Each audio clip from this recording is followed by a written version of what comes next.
नमस्कार मैत्रिणींनो, तर आज आपण करणार आहोत सुरमई फ्राय। आणि तुम्ही बघू शकताय सुरमई चांगली फ्रेश आहे, मस्त पातळ अशा तुकड्या करून आणलेल्या। सुरमई मासा हा चवीला खूप छान असतो, रुचकर असतो, तसा तो पौष्टिक देखील असतो आणि त्याच्यात प्रोटीनचे प्रमाण, विटामिन्स, मिनरल्स देखील मोठ्या प्रमाणात असतात। तर आपण आज करणार आहोत सुरमई फ्राय एका आगळ्या वेगळ्या पद्धतीने। रेसिपीची जी व्हिडिओ आहे ती तुम्ही पूर्ण शेवटपर्यंत बघा।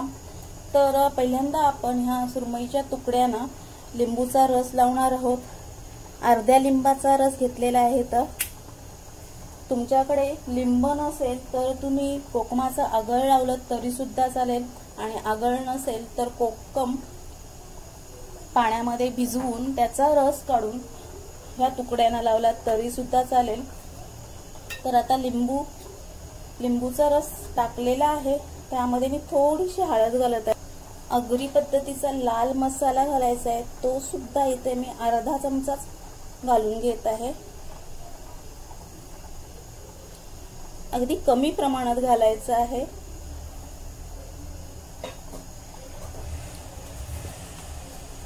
अर्धा चमचा, छोटा अर्धा चमचा टीस्पून घेतलाय। हिंग घालायचा आहे, कारण हिंगाचा सुवास खूप छान येतो। त्यानंतर आपण आलं लसणाची पेस्ट घालून घेऊया। तर इथे मी 1 चमचा आलं लसणाची पेस्ट घालत आहे, जास्त घालत नाहीये, फक्त 1 छोटा चमचा घेतलेली आहे। आलं लसणाची पेस्ट नाही घातली तरी सुद्धा चालेल, पण असेल तर घाला। त्याच्यात अजून एक स्टेप आहे, चवीपुरतं मीठ घालायचं आहे। हे सर्व त्या तुकड्यांना चोळून लावायचं आहे, अगदी पातळ असा थर द्यायचा आहे।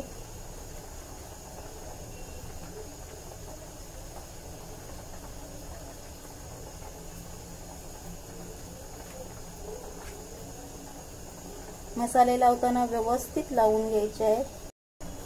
तर तुम्ही बघू शकताय पातळ थर दिलेला आहे। आता यावर आपण झाकण ठेवून अर्धा तास मॅरिनेट करून घेऊया। तर ज्या मिक्सरच्या भांड्यात आपण आलं लसणाची पेस्ट केली होती त्या भांड्यातच आपण अर्धा कांदा उभा चिरलेला घालूया। इथे मी अर्धा कांदा घेतलेला आहे, 2 मिरच्या,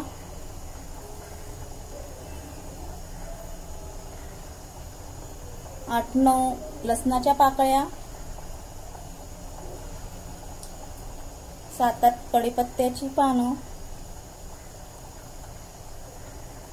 9-10 मिरी दाणे आणि 5-7 त्रिफला,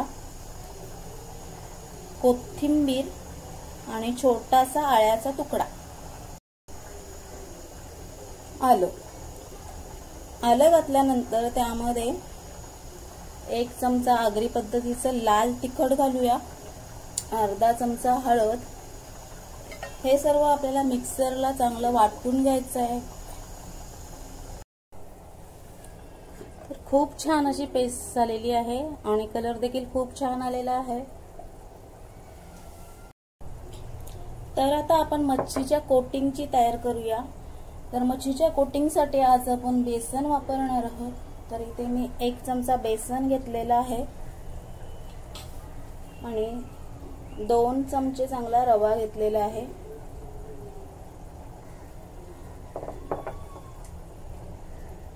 मोठे 2 चमचे होतील इतका रवा घेतलेला आहे। त्यामध्ये थोडस आपल्याला मसाला घालायचा आहे, किंवा मिरची पावडर असेल तर ती घातली तरी सुद्धा चालेल, कारण आपण वाटणामध्ये सुद्धा मसाला वापरलेला आहे आणि अगोदर देखील मसालाच मच्छीला लावून घेतलेला आहे।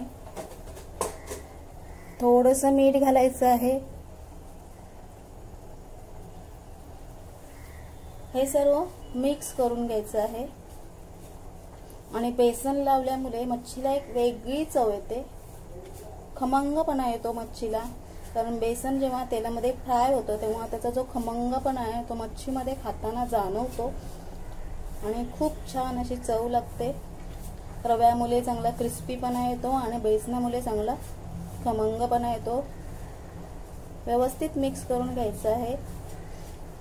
तर आता मच्छी सुद्धा मॅरिनेट झालेली आहे।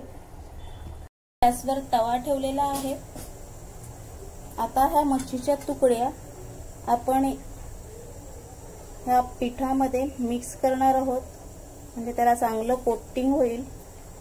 दाबून दाबून लावायचं आहे आणि असं झटकून घ्यायचं आहे, म्हणजे जास्तीचा जो रवा किंवा जे पीठ आहे ते बाजूला होईल।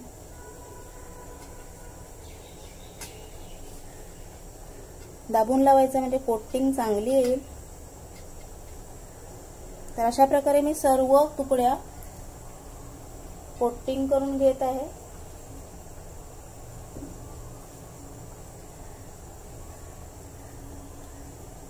तुम्ही बघू शकता सर्व तुकड्यांना मस्तपैकी कोटिंग झालेलं आहे। आता आपण फ्राय करून घेऊ। तव्यामध्ये तेल घालून झालेलं आहे। तेल सगळीकडे पसरून घेऊया आणि तेल चांगलं गरम झालेलं आहे। आता त्यामध्ये तुकड्या घालून घेऊया। तुकड्या घालत असताना मी गॅस हाय फ्लेमवर ठेवलेला आहे।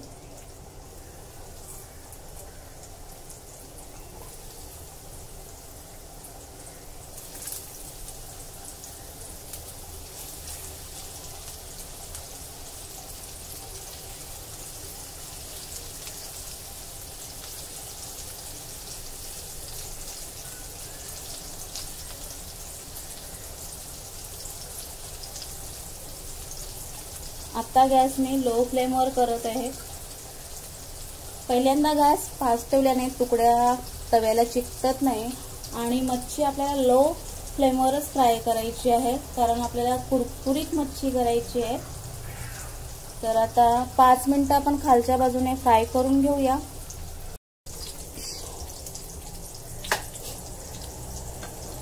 पुन्हा गॅसवर एक छोटा तवा ठेवलेला आहे, त्यामध्ये आता आपण तेल घालून घेऊया आणि तेल घालून झाल्यानंतर आपण जे हे मिक्सर मध्ये वाटण तयार केलेलं आहे ते या तेलामध्ये घालायचं आहे।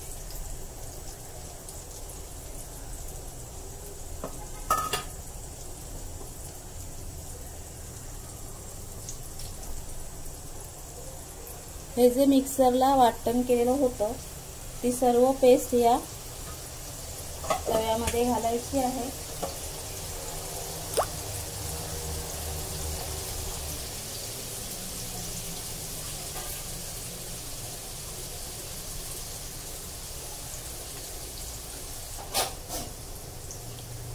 आणि ही जी पेस्ट आहे ती व्यवस्थित परतून घ्यायची आहे।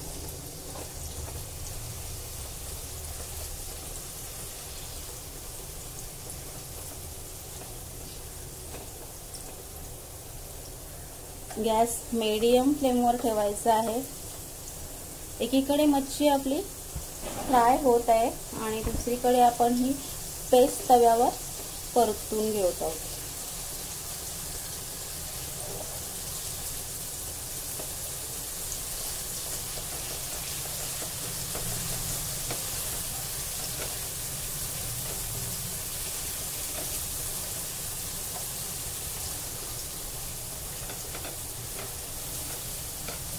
चांगलं तेल सुटेपर्यंत ही पेस्ट आपल्याला परतून घ्यायची आहे। बिलकुल करपून द्यायची नाही, मीडियम टू लो फ्लेमवर करून ही पेस्ट चांगली परतून घ्यायची आहे।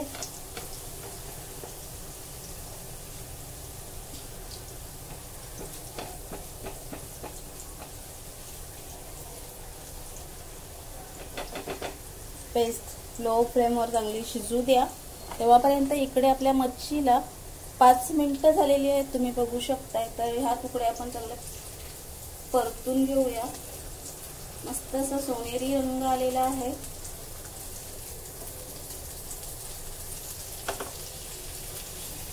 मच्छी पलटताना हळवारपणे पलटायची आहे, कारण सुरमई खूप डेलिकेटेड असते, तुटण्याची शक्यता असते आणि आपण सुरमईचे जे काप केलेत किंवा ज्या तुकड्या केल्या त्या सुद्धा खूप पातळ केलेल्या आहेत।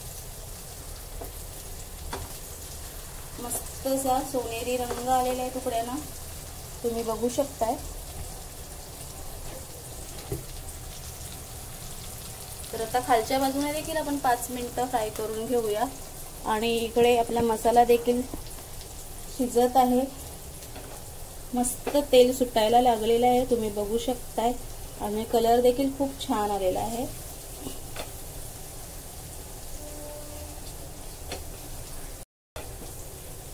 मसाल्याला सुद्धा खूप छान वास आलेला आहे. ऑलमोस्ट तो चांगला फ्राय झालेला आहे. करपून बिलकुल द्यायचा नाही, जर करपला तर हा जो मसाला आहे त्याची चव बदलते आणि त्याच्यात थोडासा कडवटपणा उतरतो. म्हणून मसाला बिलकुल करपून द्यायचा नाहीये.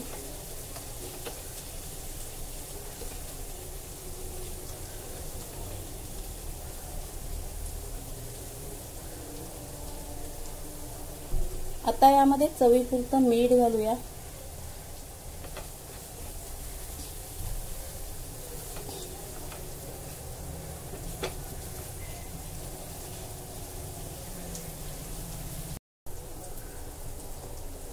तर मसाला चांगला फ्राय झालेला आहे. गॅस तर 5 मिनिटं झालेली आहेत. खालच्या बाजूने देखील मच्छी चांगली फ्राय झालेली आहे. आता आपण गॅस बंद करून घेऊया. आता हा जो तयार झालेला मसाला आहे याच्यामध्ये हा तुकड्या घालायच्या आहे. तर गॅस मी मीडियम आचेवर ठेवलेला आहे. हा मसाला आहे तो चांगला रुंद करून घेऊया. आणि या मसाल्यामध्ये हे आपल्या फ्राय केलेल्या ज्या तुकडे आहेत त्या घालायचे आहेत. खूप छान असं कोटिंग आलेलं आहे. कलर देखील खूप छान आलेला आहे आणि चांगल्या क्रिस्पी झालेले आहेत.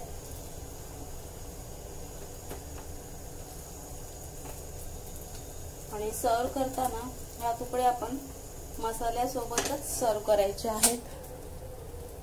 तर एक तुकडी राहिलेली आहे, तिला देखील आपण त्यात घालून घेणार आहोत. आणि थोडासा मसाला आहे प्रत्येक तुकडीच्या वरती थोडासा लावायचा आहे, जेणेकरून त्याचा जो स्मेल आहे तो त्या तुकडीमध्ये राहील.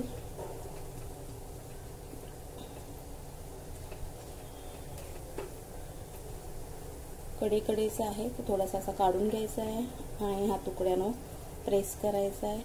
खूप छान असा फ्लेवर या तुकड्यांना येतो आणि खूपच साधी सोपी रेसिपी आहे. सगळ्या तुकड्यांना मसाला वरतून लावून घेतलेला आहे. तर 2 मिनिटं आपण त्यांना या मसाल्यामध्ये फ्राय करून घेऊया. तुम्ही बघू शकता 2 मिनिटं झालेली आहेत. खालची बाजू उलटून घेऊया, म्हणजे तो मसाला आहे तो देखील वरचा क्रिस्पी होऊन जाईल. ऑलरेडी त्याला आपण रव्याचा कव्हर दिलेला आहे. आणि पुन्हा हा जो वरून मसाला लावलेला आहे म्हणजे या तुकड्यांना डबल कोटिंग झालेला आहे. फक्त जेव्हा आपण त्यांना फ्लिप करतो तेव्हा केअरफुली करायचे आहेत. तर मैत्रिणींनो, खूप छान अशी ही रेसिपी आहे. तुम्हाला जर आवडली असेल नक्कीच ट्राय करा आणि तुमच्या घरच्यांना खाऊ घाला. तव्यातून चांगल्या वाफा यायला लागलेल्या आहेत. मसाला बिलकुल करपून द्यायचा नाही. गॅस बंद करून घेऊया. मस्तपैकी अशा क्रिस्पी झालेल्या आहेत. पुन्हा त्यांना एकदा आपण पलटून घेऊया, म्हणजे खालचा मसाला. तर सगळ्या तुकड्या आपण फ्लिप करून घेतलेल्या आहेत. जी वरची बाजू थंड झालेली ती सुद्धा आता गरम होऊन जाईल आणि खूप अशा क्रिस्पी या झालेल्या आहेत. तुम्ही बघू शकताय खूप छान असा आवाज येत आहे बघा. तर हा क्रिस्पीनेस एक प्रकारे ह्या तुकड्यांना 2 कोटिंग झालेले आहेत. तर मैत्रिणींनो, तुम्हाला जर ही रेसिपी आवडली असल्यास नक्कीच लाईक करा, नक्कीच ट्राय करा, तुमच्या घरच्यांना खाऊ घाला. आणि माझ्या चॅनलला अजूनही सबस्क्राईब केलं नसेल तर सबस्क्राईब करायला विसरू नका. पुन्हा एकदा भेटूया अशाच एखाद्या रेसिपीमध्ये. धन्यवाद.